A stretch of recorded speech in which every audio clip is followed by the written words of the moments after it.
Ever met, like, you could know how powerful an explosion was just by looking at a photo of it. Sounds kind of far-fetched, doesn't it? Yeah, like something out of a spy movie, you know? But that's exactly what we're diving into today. We're talking about how a British scientist, G.I. Taylor, used declassified photos of the Trinity test. The world's first atomic bomb detonation. Right. To figure out, can you believe this? To figure out how powerful it actually was. All while the actual yield was a closely guarded secret, top secret stuff. It's incredible, right? And we're going to be, we're dissecting this amazing story using a 2011 academic paper. It's called, hold on, let me get this right.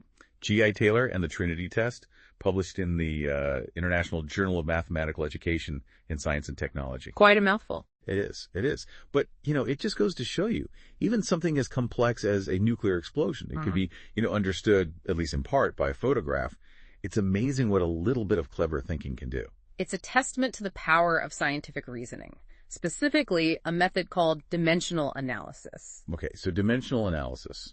In a nutshell, what are we talking about here? It's like finding shortcuts to understand relationships in physics without getting bogged down by, all those complex equations. So instead of getting lost in the weeds, we're looking for what? The underlying connections. Precisely.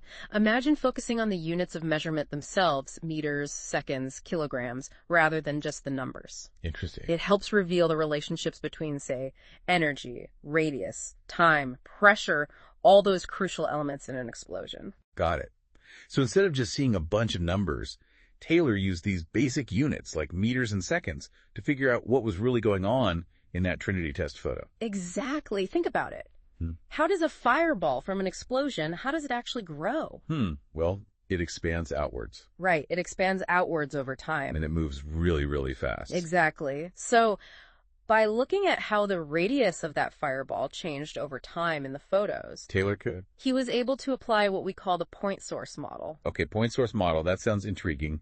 Break it down for us. It's a brilliant simplification, really. See, the bomb's detonation happens so incredibly fast, it's so concentrated, that Taylor realized he could treat it as if all that energy came from a single point in space. So he kind of hit the fast-forward button on the explosion itself, focusing on what happens after that initial burst of energy. Exactly. And this simplification, it had a huge advantage.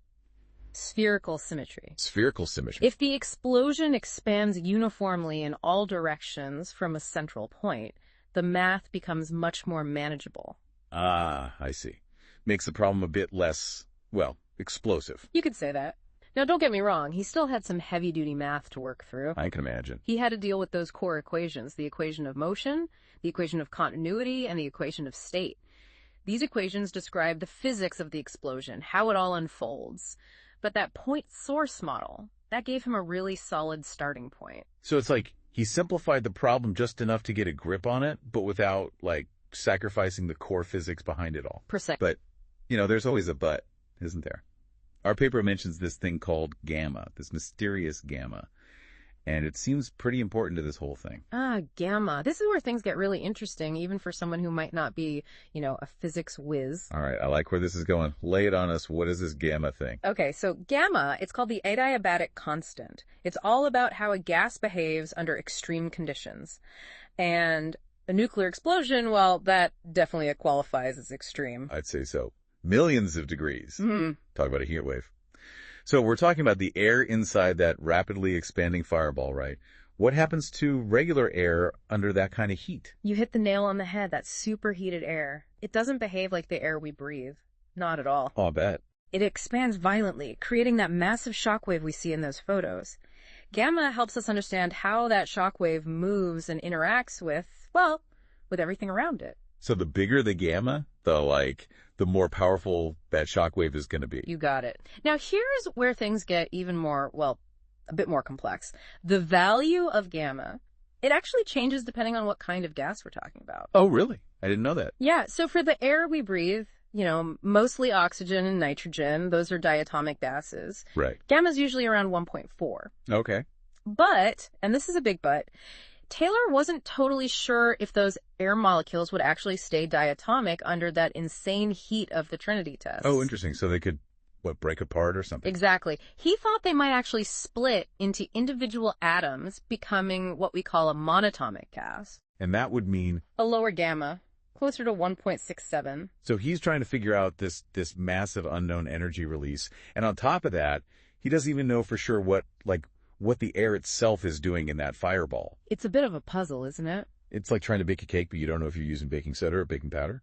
Perfect analogy. So what did Taylor do? He did what any good scientist would do. He covered all his bases. He did the calculations twice. Twice. Once for each possible value of gamma. Smart. Talk about being thorough. But, it turns out he wasn't the only one trying to solve this, explosive physics problem. Oh, you mean von Neumann and Sedov? Yeah. Our source mentioned that John von Neumann in the U.S. and Leonid Sedov over the USSR were also working on this. And get this, totally independently of each other. 3 brilliant minds, all drawn to the same, well, rather explosive problem. Like a scientific thriller or something. During the Cold War, no less. Okay, so 3 physicists walk into a physics problem. Sorry, had to do it. But seriously, were they all using the same methods to crack this? That's part of what makes the history of science so fascinating. Each had their own unique approach. Like what? Give us the rundown. Well, Taylor, as we've been discussing, he was all about those core equations, the ones governing that blast wave. Right. Using that point source model to simplify things. Von Neumann, on the other hand, he was known for his elegant mathematical thinking. Really top-notch stuff. Okay, I'm intrigued. He used a tool called a Stieltjes integral. It's a way to describe, well, in this case, the energy and how it's distributed. Very complex, but highly effective. I'm sensing a theme here. Every time there's some crazy, tough scientific problem, someone has to go and invent a whole new kind of math to solve it. Pretty much. But let's get back to Taylor. This is where his approach really takes center stage. He went back to those declassified photos, armed with his equations, and of course, his 2 sets of calculations. He was looking for confirmation, you see. Confirmation. Confirmation of what? Of whether his model was right. He plotted the radius of the fireball against time, expecting a specific relationship to pop out if his model was on point. Okay, I'm on the edge of my seat. Did it pan out? Did he find what he's looking for? This is the amazing part, ready? When Taylor plotted the data on a logarithmic scale. Logarithmic scale. It's just a way to visualize data that spans a huge range of values. Mm-hmm. Anyway, when he plotted it, the relationship between the fireball's radius and time, almost perfectly linear, just like his model predicted. Wow, so it's like the universe itself was giving Taylor a thumbs up. All right, so his model was validated. What happens next? Well, with that confirmation, he could finally use his calculations to do what he set out to do. The moment of truth. Figure out how much energy that blast actually released. Exactly. What was the verdict? How much energy are we talking here? His calculations pointed to a figure of about 16.8 kilotons of TNT. Hold on, 16.8. But I thought the Trinity test was closer to the 20 kilotons. Was his estimate off? That's a really good question, and it highlights something crucial about how we use scientific models. What's that? They're meant to be, well, useful representations of reality, but not perfectly exact replicas. They can't account for everything. So his estimate was impressive, but not bang on. Does that mean his model was wrong? So his estimate was impressive, but not bang on. Does that mean his model was wrong? Not necessarily, no. Remember, Taylor was working with, well, limited information. He only had those photos. His model didn't factor in the energy lost as radiation. Ah, right. All that light and heat a nuclear explosion creates. Exactly. And that wasn't something he could have known just from looking at the photos, right? Yeah, makes sense. It's like, I don't know, trying to guess how much power a light bulb uses just by looking at how bright it is. You can't feel how much heat it's giving off just from a picture. Exactly. A great analogy. Taylor knew his calculation would probably come in a bit low because of that missing piece. And the officially released figure, around 20 kilotons. Well, it kind of confirms he was right to think about that missing energy. So he might not have hit the bullseye perfectly, but still he got incredibly close, using just some photos and some really, really clever math. It really is a remarkable achievement. And here's what I find so interesting about all this.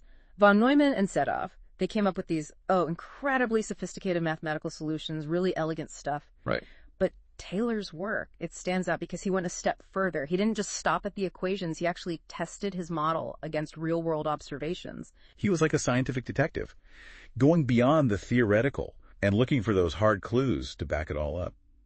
It really makes you wonder what other scientific mysteries are out there, just waiting for someone to connect the dots. It really does. Taylor's work shows us that sometimes those big, complex physics problems, they can be understood with some really clear, methodical thinking.